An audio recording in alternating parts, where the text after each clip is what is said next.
Peace. We give some people some time here to roll in. We get started with today's episode.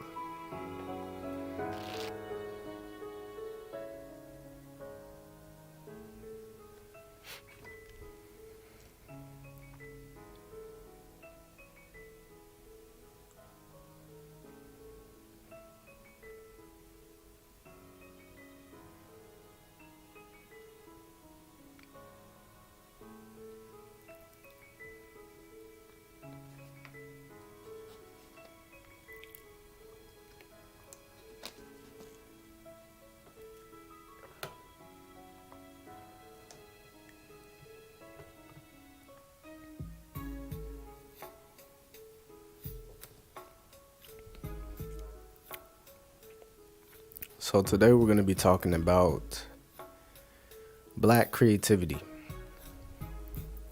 And this is a topic that I'm definitely passionate about. I would say that the essence of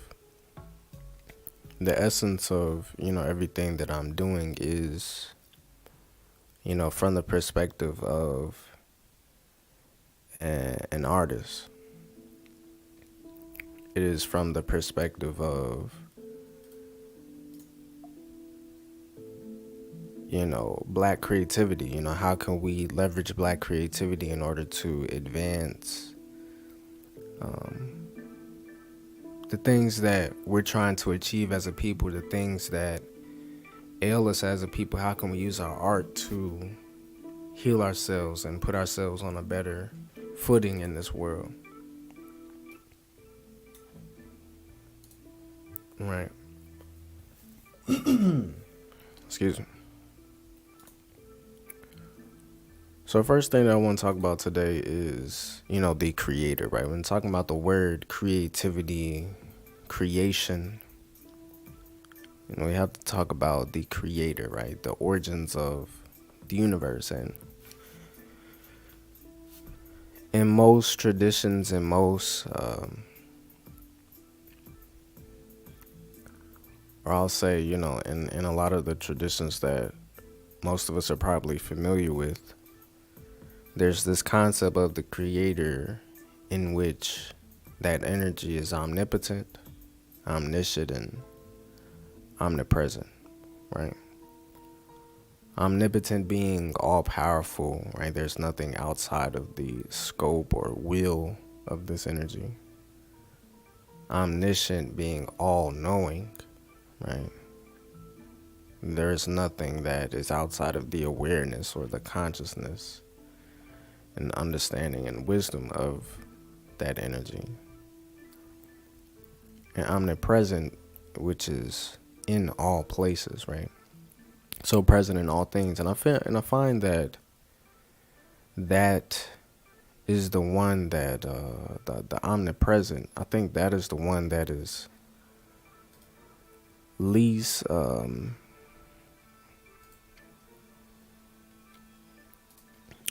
respected in regards to our daily lives, right? Because if the creator is omnipresent, then we ourselves are, one of those places that the Most High exists. And I think a lot of us shy away from talking about that God within, or, just that piece of God that we all have, that free will and ability to create that we all have, right? But the creator created creation, and then from creation comes the human being, the human mind. And as we developed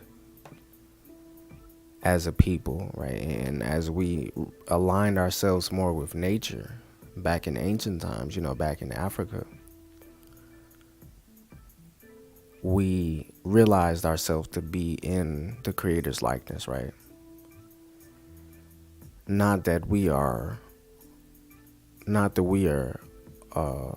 all powerful, all knowing, and omnipresent, because, with a body, that's not really possible to be all of those things.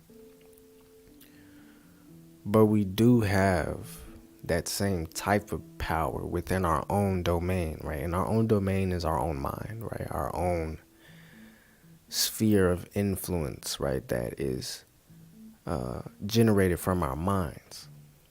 You know, we talked about the concept that the universe is mental, right? So we have sovereign thought over our mind and what it is that we do, how it is that we exercise our minds, right?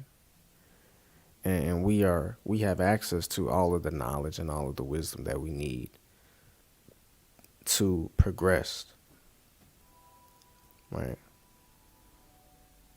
And we can go the places that we need to go to do what it is that we need to do, right? As creators.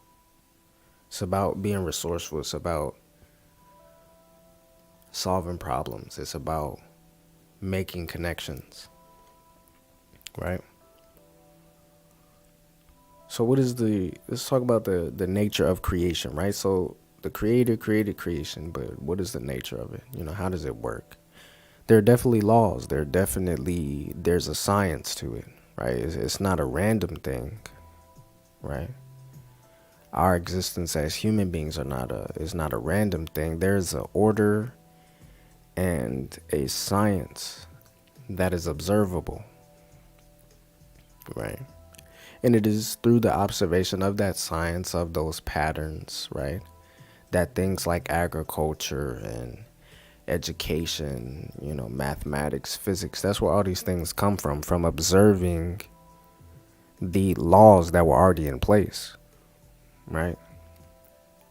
And we talked about the concept of ma'at, which is the cosmic balance of things, right? It is the law of reciprocity and righteousness and order, organization, right? So when we're talking about the nature of creation, there is a law and order to it. There is a certain way that things go.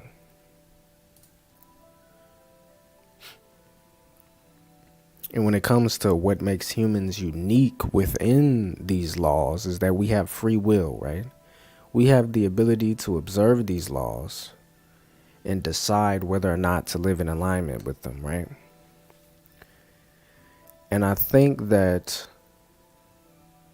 the choice whether or not to follow the laws, there's a gray area between, you know, being in alignment and doing what we may call as wrong, right? Or just like misaligned with the laws of nature or with what it is that we observe to be true.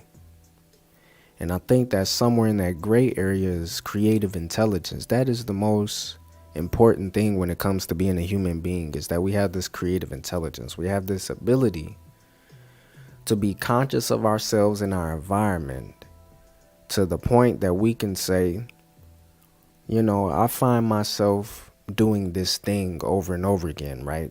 For example, planting seeds in order to bear fruit, right? In order to be able to eat, right? Seasons down the line. I am conscious of myself having to plant these seeds, you know, over and over again into my environment. And with my creative intelligence, I said, okay, what if I create a tool that allows me to do this a bit easier? What if I create a tool that allows me to make holes in the ground? Or a tool that can automatically drop seeds to increase my efficiency, right? So I can spend my time elsewhere, right? So I can spend my time thinking more, right? Creative intelligence is that aspect of the human mind, of the human experience, to where we can observe ourselves and how we fit within our reality, the patterns of it, and we can decide how to make that better. We can decide how to make that more effective, more efficient, right? We can decide to make changes, right? That is free will, right? So it's a very important concept to, you know, be fought for, you know. when we get into situations like we are now, it's easy to fall into emotions like hopelessness and disempowerment, right? When you've put up with so much, oppression and violation over centuries, it's reasonable to fall into emotions to where we feel like we don't have any control of anything, right? But when we take into account the laws of nature and we take into account the Creator's creation and ourselves as part of that, then we understand the importance now more than ever, our creative intelligence, our ability to be aware of ourselves and our current environment and make it better, right? Not to wait for somebody else to make it better for us, right? But to use our intelligence, to use our minds, and make it better for ourselves.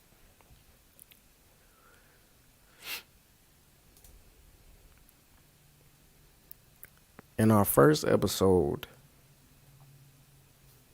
one of the first concepts that we ever talked about was the original Trinity,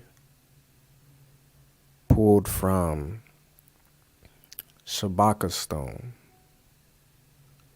of the ancient Kemetic or ancient Egyptian spiritual or sacred scientific philosophy, right?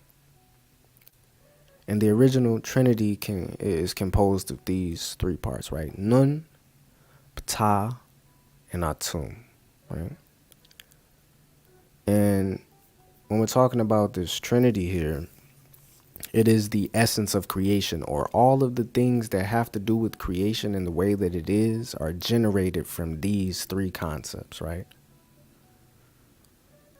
So most of us know the Trinity as the Father, the Son, and the Holy Spirit, right? So the Father being that law, right? God. The Son being the human manifestation of that law, right? And the Holy Spirit being the ever emanating presence and power of that law, right? Similarly, here we have Nun, Ptah, Natum, right? Nun is an energy that relates to the darkness of infinite potential, right? So when we look up into the night sky, right, and we see all the stars and we think about all the things that are beyond this planet, right? None is that darkness, that infinite expanse of everything that is, will be, could be, should be, would be. None is infinite potential, right? Ptah is the spark of creative intelligence, that first thought of consciousness, that first spark within everything that could be is that one point, that one spark,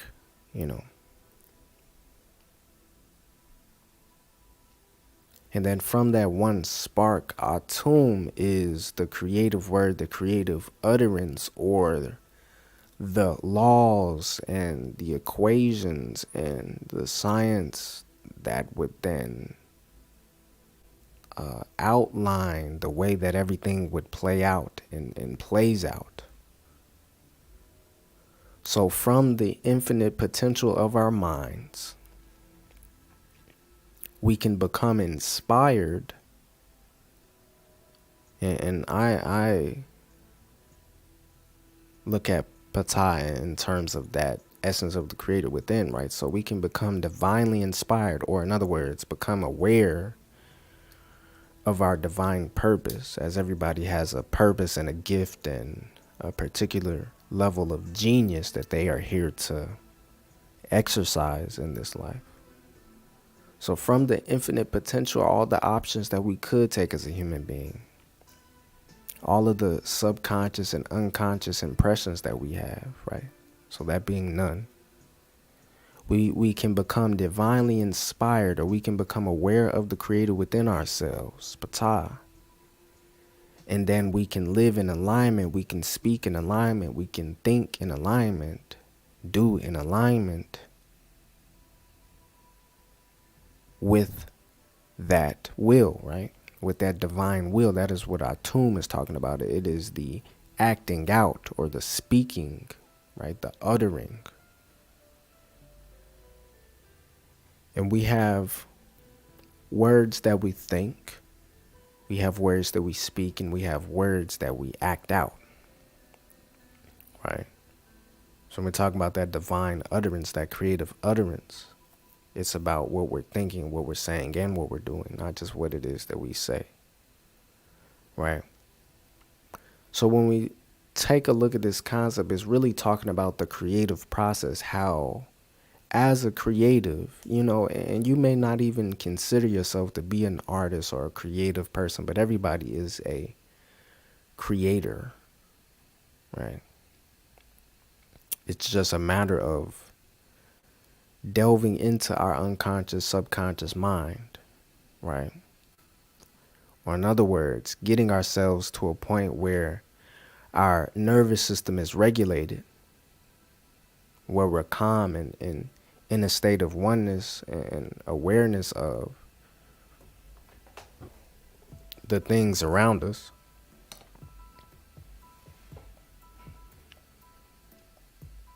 Once we reach that state, we have the room, or the essence of the creator has the room, has the proper environment to then spark, right?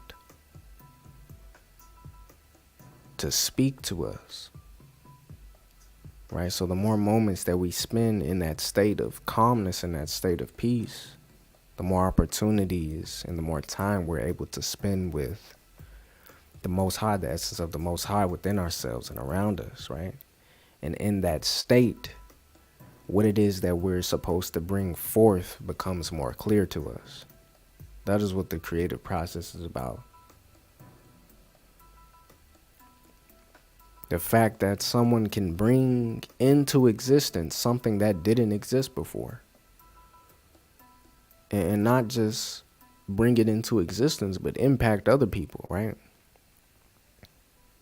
And you think about famous artists like Michael Jackson or Prince. Their songs, just their essence, the way that they worked.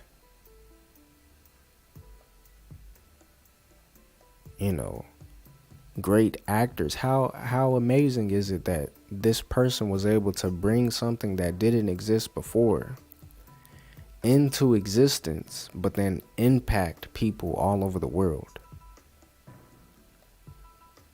If that's not divine, I'm not sure what is, right?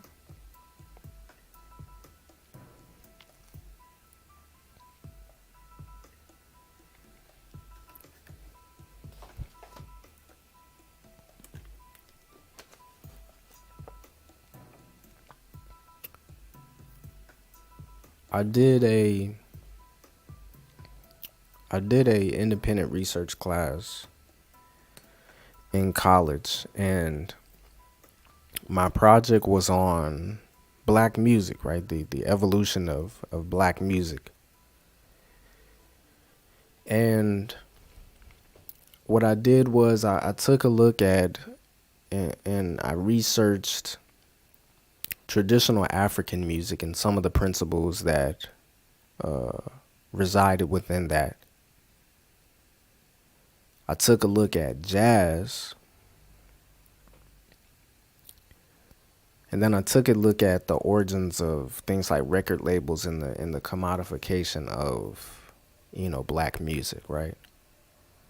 And I looked at those three areas to give me kind of this outline, this skeleton of all of the different manifestations of black music around the world, and this general feel for the evolution of it, right?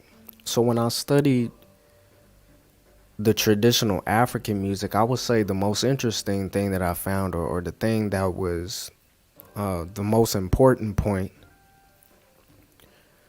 was the understanding of the diversity of music, you know, pre colonialism, right? Before, you know, enslavement, before Europeans came in and began changing things, right? Affecting things. Africa is very diverse. There are many different tribes, right? These countries that we think of today are composed of many, many different tribes and ethnic groups and cultures, right? And when we're talking about music, the music is communication, right? It is communication of the heart, right? And speaking of the heartbeat, the center of traditional African music will have to be the drum, right? So when thinking about the construction of drums, that depended on what was available in one's environment, right? The sounds that one would have in their mind, that one would be able to communicate with, would depend on the ecology that they lived in. So therefore, the sounds that these people would be able to create in terms of music would be very specific to that region, right? And their way of interacting with that region. So if I lived by a river with particular type of trees versus I live out in a plain with a different type of tree, different type of animals and hides, you know, to make my drums with, those drums will sound very different. You know, they can sound very different. The way that I play those drums can sound very different. You know, the emulation in the vocal tones that I may come up with, you know, after observing, you know, birds and other animals around me may be very different in these two areas. And just taking into account all of these different areas and all of these different types of environments that were present in Africa is how we get to this very diverse mix of musical practices, right? That was the most important thing that I learned. The difficulty in even defining what traditional African music is because of the diversity. But in that, I also saw the definition of it: black creativity, black music, right, being the essence of diversity, the essence of the multiplicity and omnipresence, omnipotence of the creator, right? How all of these different manifestations of the same thing for the same general purpose can exist in one place, right? That creative process that we talked about, you know, from Nun, Ptah, and Atum, can be so varied. So that when we got into jazz music after, you know, the process of enslavement and, you know, all of the monstrosity of that, for that same spirit to be expressed once more after these different ethnic groups were forcibly put together, abused, you know, subjugated to, you know, certain ways of being, the conditions of what it meant to, you know, be in chattel slavery, to be mixing with, you know, native peoples of the Americas and you know, the Caribbean, to mix with the developments of music that had been acquired by European people, and to be in a place like New Orleans, for example, right? Congo Square,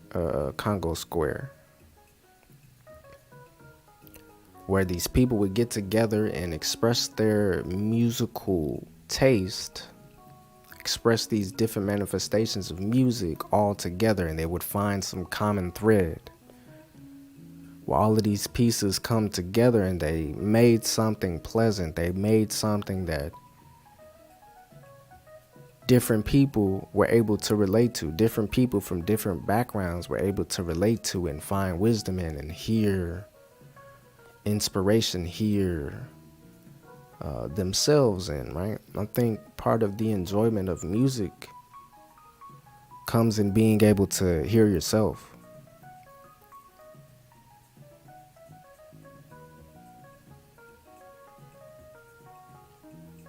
Right, so it's fascinating that that same spirit of diversity was able to survive and thrive in a place like that, but then to continue along the path of all of these different manifestations of this genre of music that we call jazz today. There are many different types of jazz, from, a lot more experimental to what may be classified as more traditional, you know. So it's just interesting to see all of that dynamic nature. And again, that's what it is that fascinated me about studying the traditional African music. It was how diverse this one thing, like music is one thing. It the meaning of music and the practice of it doesn't really fundamentally change no matter where you are around the world. Yet it sounds so different. There are countless variations of sounds that different people can relate to. You know what I'm saying? The fact that someone cannot speak the same language as you in terms of the spoken word, but play music with you in harmony, play music with you and create an experience that impacts, other people. I don't think that that's something to, fret at. It's not a minor occurrence when we're talking about the human experience. Right. And like I said, the last area that, I studied back in this time was the commodification of music, the origins of record labels, right? So we got things like the Cotton Club, right, where these black musicians were going to these white-owned clubs to, entertain, and they were gaining notoriety, and we have concepts like minstrelsy, right? But to then develop into these companies that would sign on these musicians, right? These talents, right? Selling the dream of an escape from poverty and superstardom. You know what I'm saying? Some of these peoples within the black community were seen as sellouts, right? And this was back like, for in my research, this time was more focused around the era of soul music. So 60s, 70s, like that time frame, right? We got the civil rights movement going on.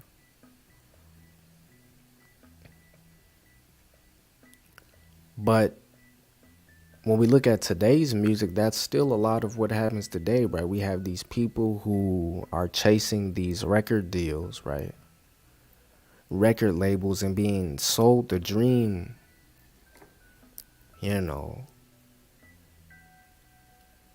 of millions of dollars in fame, right?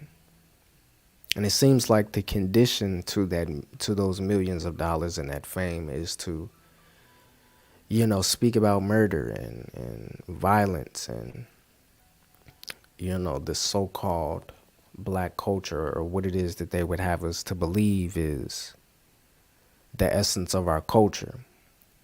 This perpetuation of this negative identity, it's poison, right? And the way that I see this is that what music used to be in a traditional African setting, right? When we're talking about spirituality, music was a portal for healing to take place, a portal for the essence of nature to become manifest, and for everybody to harmonize, for everybody to resonate on the same frequency, right? For everybody to be on the same rhythm.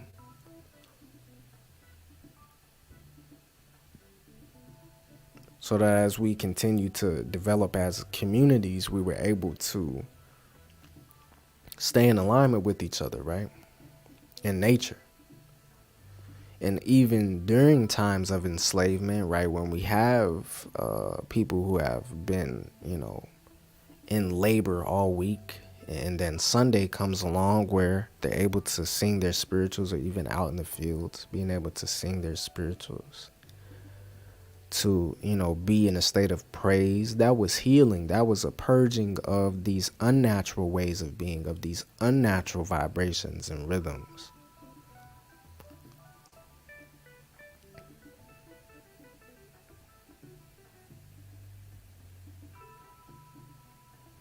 Right?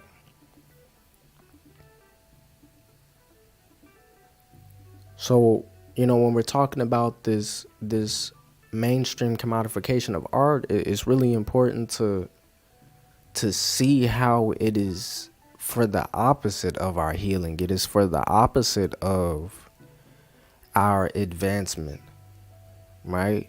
People who are chasing these record deals are in some form confined to continue to poison our people, musically. And it can't be understated just how important music is, right? And I'm talking about music a lot because I think that is one of our most important art forms, but this goes for all art. Any manifestation of art, from movies to visual art to sculpture, poetry, literature, right? So keep in mind that, this is what I'm talking about, right? But the stories that we're able to tell nowadays, or that we perceive ourselves being able to tell in the context of something being profitable, something being what it is that we can live a life off of, you know what I'm saying, something that we can actually sustain ourselves with as an artist. I think that's the most difficult thing as an artist, is to figure out how to sustain yourself as an artist, as a creative person, because the world that we live in is not really set up towards that, right? It's not set up with the artist in mind. It's set up for the systems and the technology of, European minds to continue to be oiled and pushing on towards, their ends. But when it comes to the advancement of black people, I don't see us getting anywhere without the spiritual activation and the mental activation and the emotional activation that comes through our art. You can't tell me that music and the art, the media, doesn't affect the way that every, African person interacts on a day-to-day basis. And it's not necessarily in the most overt sense, but subconsciously and unconsciously, right? I can't be told otherwise, right? Because I see it, like it is easily observable. The effect that art has on the collective consciousness, right?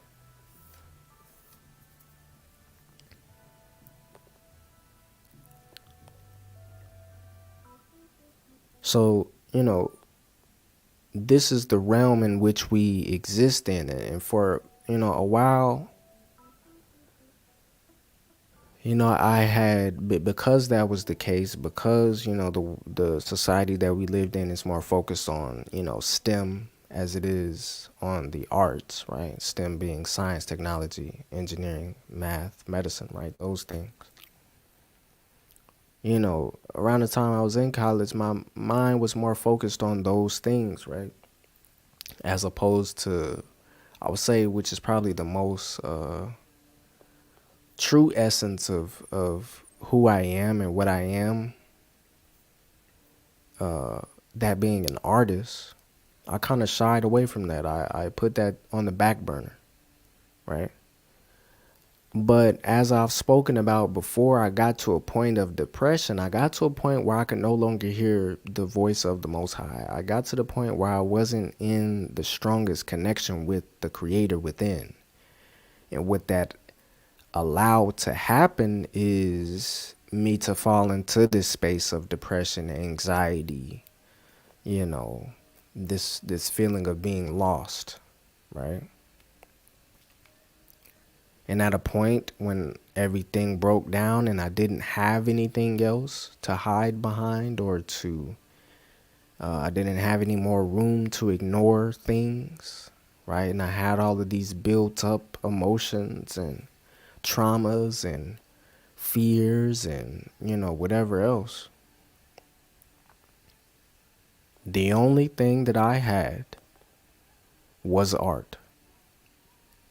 And that is when the importance of art became clear to me, right? The importance of art in my life became clear to me, right? And, like I said, music is one of the biggest art forms I feel in the Black community, but it is also, one of the biggest art forms for me, right? It's my main art form is making music, right? Always has been. But I embarked on this journey, so I want to talk a little bit and reflect with you all a little bit on, you know, the projects that brought me back into awareness, brought me back into my empowerment as an artist, my voice as an artist, right? As I came to the awareness or had that divine spark, right? As I was existing in that liminal space, right, where I had the ability to go into STEM or to, do this or to do that or to be an artist, right, where I had all those options, that infinite potential, that space of none. But then everything broke down and I had that divine spark of Patah, right, which was my music. The process of a tomb or that creative utterance, the process of me realigning back to the life and the voice that is mine, right, the purpose that I'm here for, the gifts that I have, right, are really apparent in these projects, right? So I'm talking a little bit about these different projects that I've put out over the past few years here.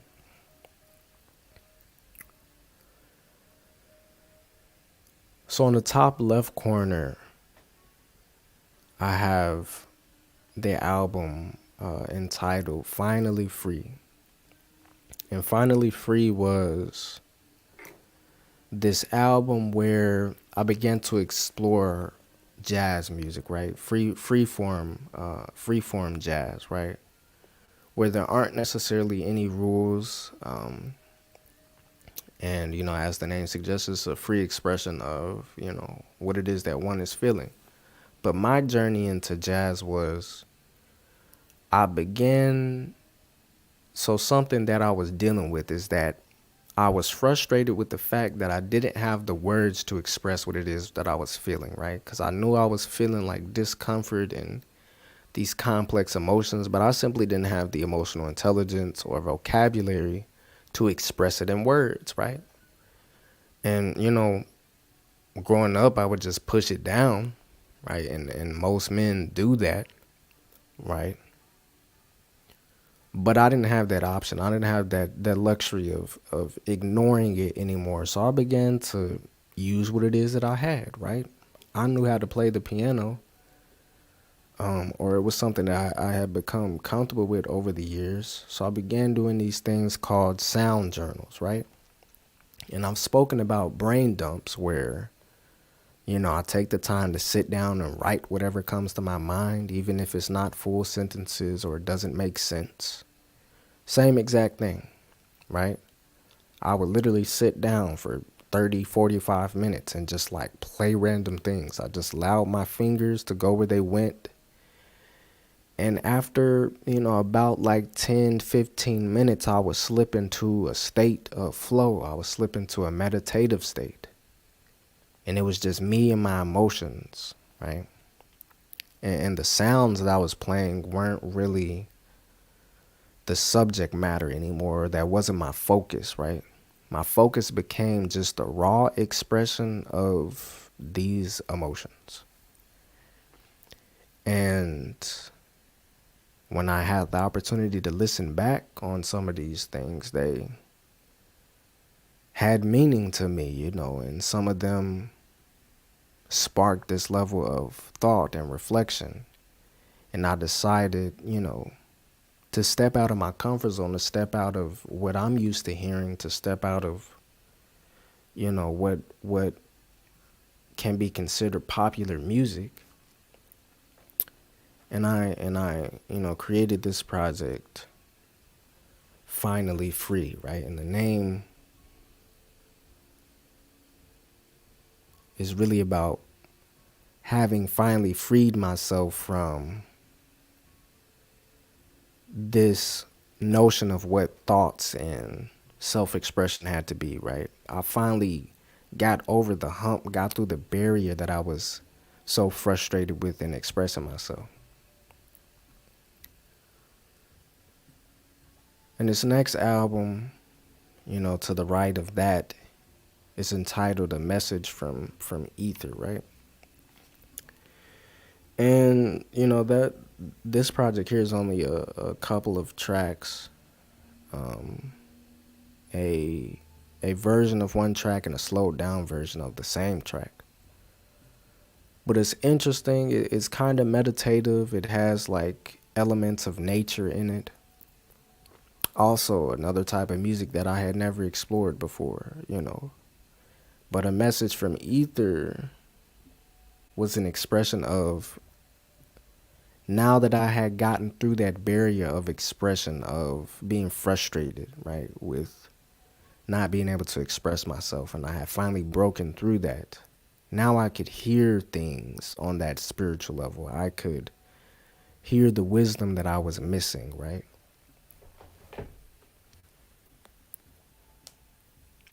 And I could hear the wisdom in nature as I would go outside and, listen to the birds, right? As I would simply breathe, right?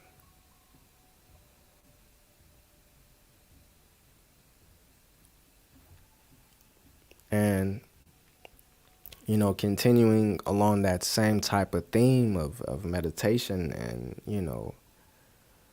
wisdom in that sense, I have the album next to that, which is entitled Manifestation, right?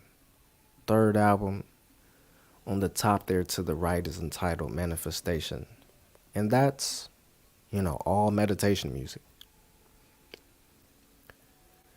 And those first three albums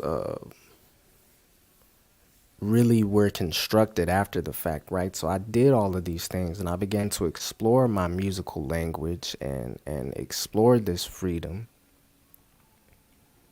I began to explore this process of creativity in the rawest form after neglecting it for so long.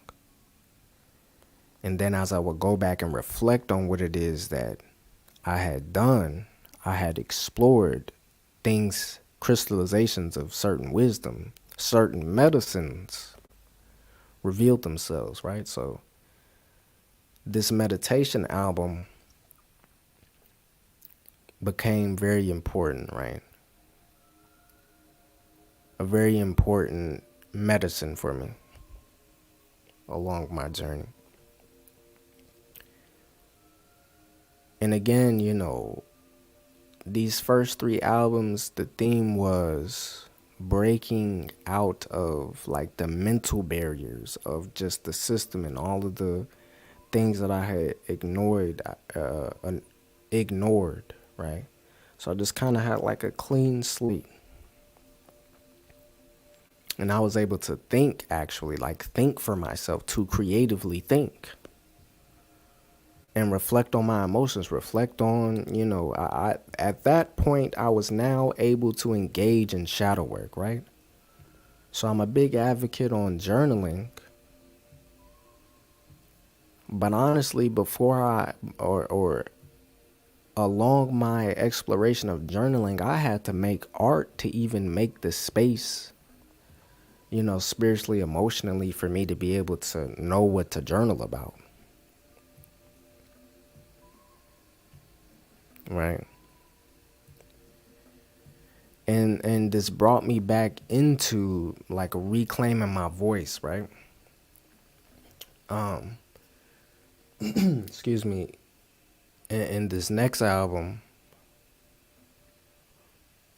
entitled Magic, right at the bottom left there, it's my first hip hop album that, I ever posted, right? And that album was purely shadow work, right? Everything that I journaled about, when I talk about doing these brain dumps and I talk about writing these letters, right? And I talk about this self-inquiry and this self-reflection. And I talk about, this journey of exploring relationships and my environment and how it affects me.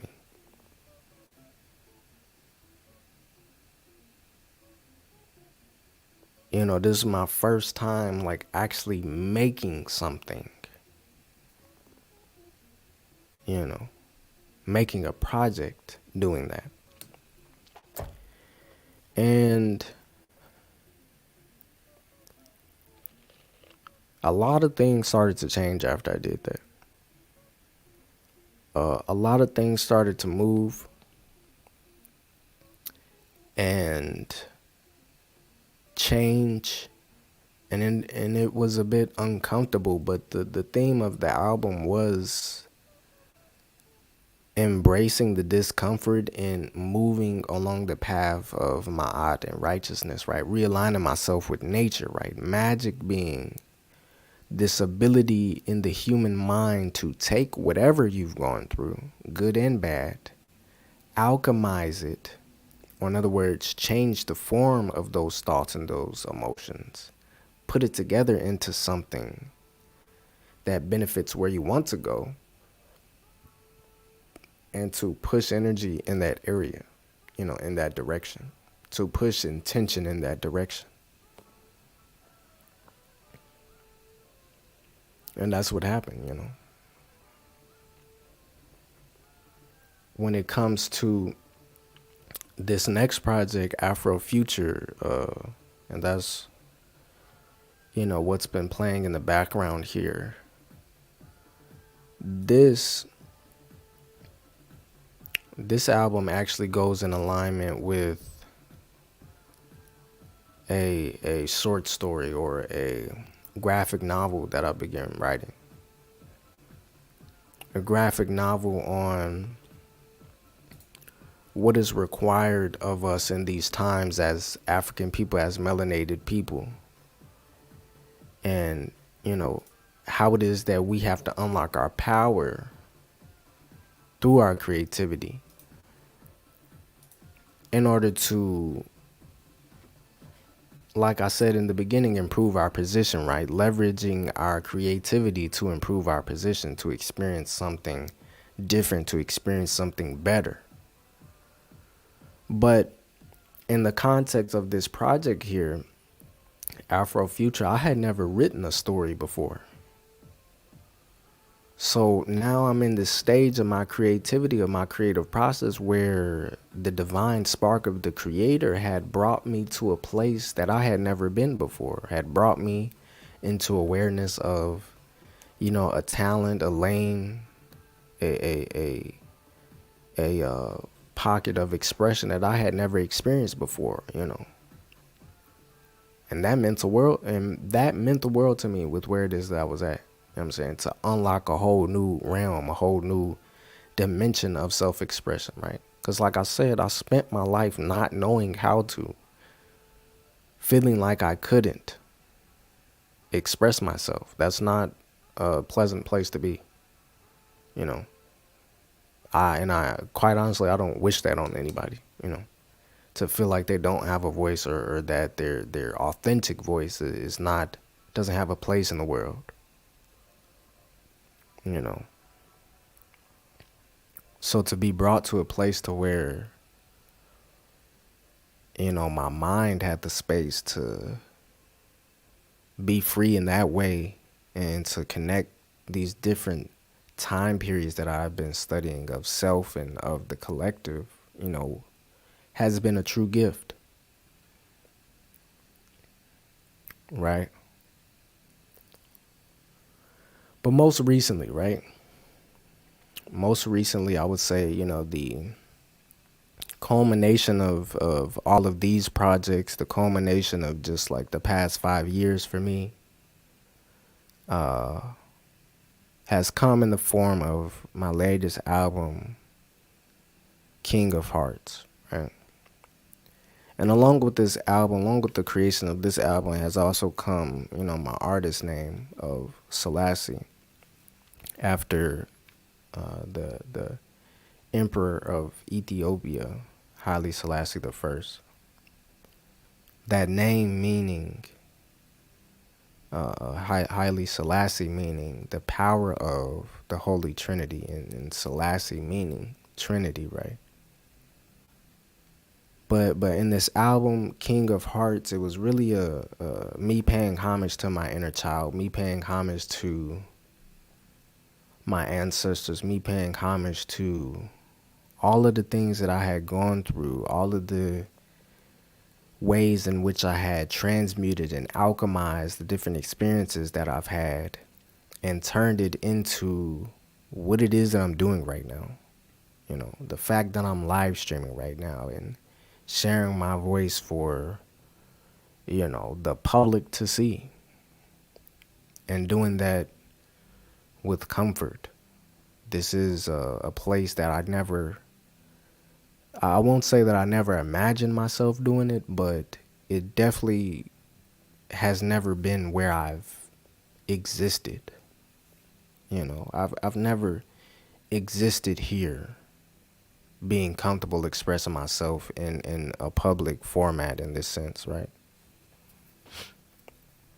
But this last album has really been just like a declaration of like, this is what I'm here to do.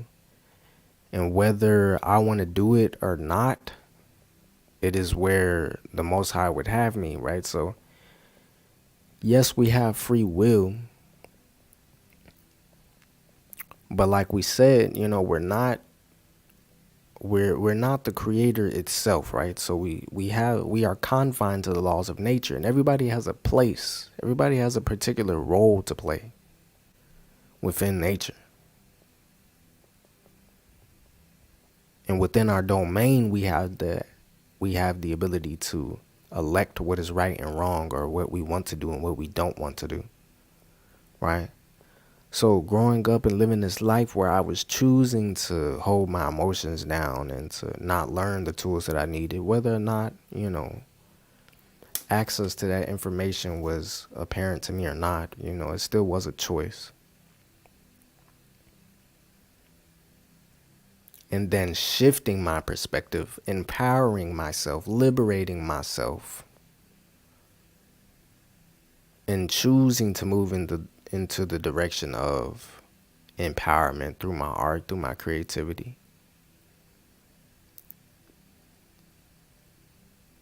This journey,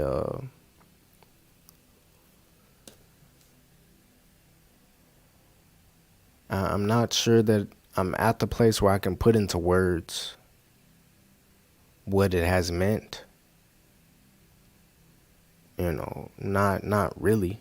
I can say that it's meant a lot, and how grateful I am, but that doesn't really, cut it.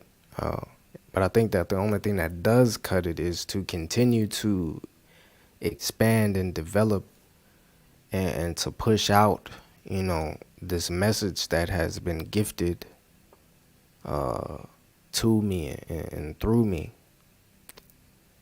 And I want to see other people doing that. That's what I'm passionate about in terms of business. My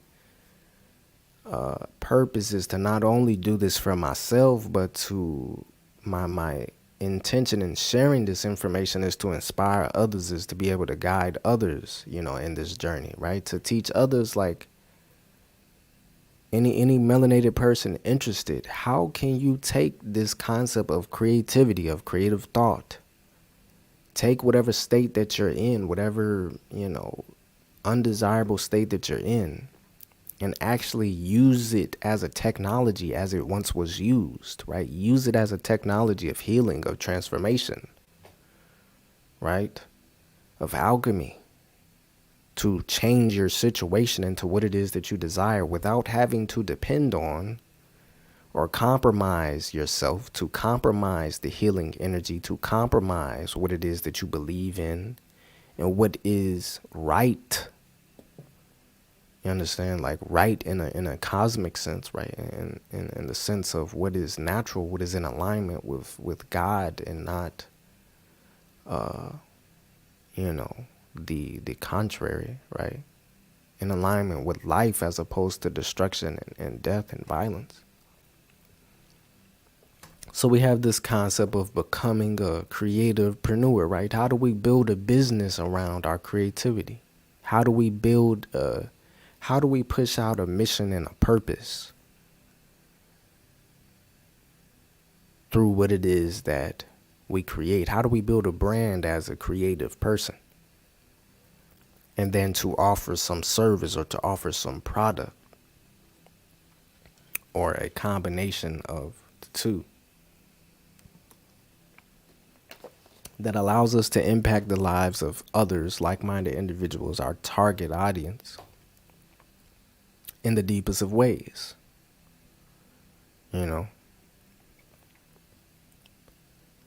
How do we as artists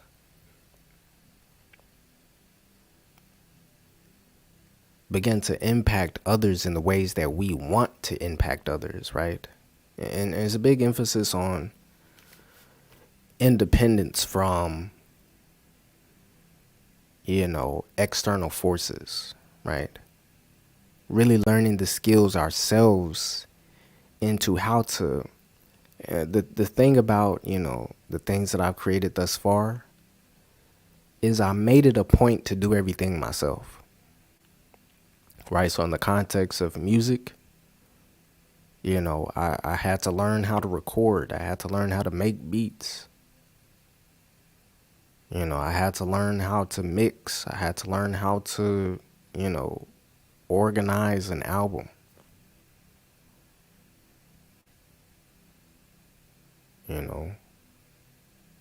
I hand drew, my album covers, most of those album covers on, my iPad. Like I made it a point to really learn all of the skills to be completely independent, right? To empower myself as like, when it comes to the thing that I was creating, I was the creator. I am the creator. I had the power. I had the presence. I had the knowing. So therefore, I brought it into manifestation. And now I'm at a point to where, having done that and become aware of what is important to me, what my values are as an artist, now I'm stepping out into the space of like, okay, now I want to build a community. Now I want to collaborate with others because I know who I am now as a creator. And I think that is a big part in this concept of creativepreneurship. And it's this journey from moving out of surviving as an artist, where we're seeking this validation or seeking somebody to fund what it is that we do, seeking somebody to put us out there to their audience or to their network for us to be praised and, whatever else. Moving into a place of thriving where we're sharing our state of empowerment, self-empowerment through our creative process, but then our creative process inspiring and empowering others to do for themselves. Right? Because that is the spirit that is necessary. That is the energy that is necessary. That is the type of thought, word, and actions that are necessary when we're talking about what are we going to be doing differently. When we're talking about actually making a change in our beingness as an African diaspora around the world, and using, in the context that I'm speaking, art as a tool to get there, it has to be about empowerment, self-empowerment. Right. But with that said, that's pretty much what I have for today. So if there are any questions, feel free to leave them down below and we can get into it.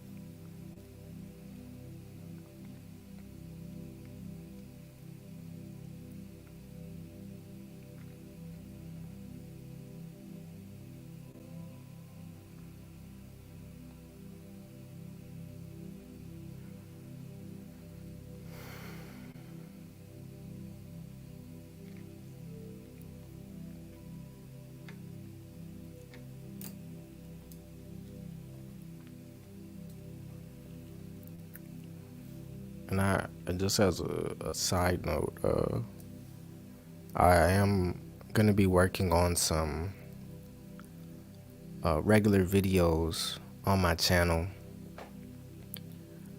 to, dive more deeply into this concept. Really going through and dissecting some of those projects that I talked about of mine and the thought process, the creative process. I think that will be a valuable talking point to be able to, just share like what it is I'm talking about in more detail, what each of these projects meant, and the framework that I've been using and refining to be able to make these projects and to learn these skills and to, reach these states of wisdom and healing, through the technology of art, right? But if we don't have any questions here, in the description, I do have free journaling prompts that are designed to help one go from, where it is that they're at and begin to ask some of these questions to inquire deeply about what it is that they need, what it is that they're going through, what it is that they care about and value, and how they may be able to contribute to this movement larger than ourselves as individuals, right? And I also have my ebook, Defeating Anxiety and Depression Through Art, which does, outline the framework that I'm speaking on, in the creation of these things. But I have some other projects in the works along this theme coming soon. And yeah, man, I'm excited to create more and to, see liberation through intentional creation. Right. So with that said, I'm wishing everybody peace and blessings and happy healing, happy creating. May Creator and your ancestors be with you in all things. Ashe.